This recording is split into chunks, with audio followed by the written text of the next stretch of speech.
আসসালামু আলাইকুম রহমতুল্লাহি ওবরাকাতুহু। প্রিয় বন্ধুরা, একদিন আপনাদেরকে দেখিয়েছিলাম ঠিক একই জায়গায় আজকে আবার এসেছি। সেটি ছিল, আপনাদেরকে দেখিয়েছিলাম পাথরগুলি দেখা যাচ্ছিল সমুদ্রে, কিন্তু আজকে জোয়ার হওয়ার কারণে সেই পাথরগুলো পানির নিচে তলিয়ে গেছে। দেখুন আল্লাহ সুবহানাহু ওয়া তাআলার কত কুদরত।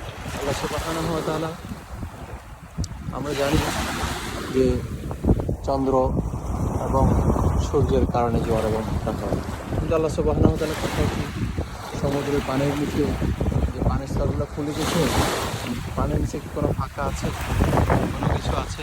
কিচ্ছু না। আল্লাহ সুবহানাহু ওয়া তাআলা সূরা বাকারার মধ্যে বলেছেন, ইন্না ফি খালকিস সামাওয়াতি ওয়াল আরদি ওয়া ইখতিলাফিল লাইলি ওয়ান নাহার, নিশ্চয়ই আসমান এবং জমিন সৃষ্টির মধ্যে, দিন এবং রাত্রির আবর্তন বিবর্তনে চিন্তাশীল লোকের জন্য নিদর্শন রয়েছে, যে যারা চিন্তা করে।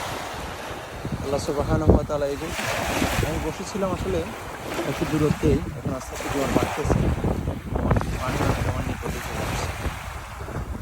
সমুদ্রের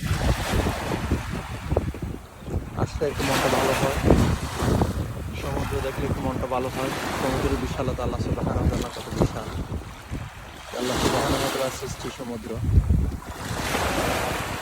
যার বুক ছেড়ে নৌযান শক্তি চলাচল করে পশ্চিম বাংলাদেশে, এবং মানুষের রিজিকের ব্যবস্থা আছে সমুদ্রের মধ্যে।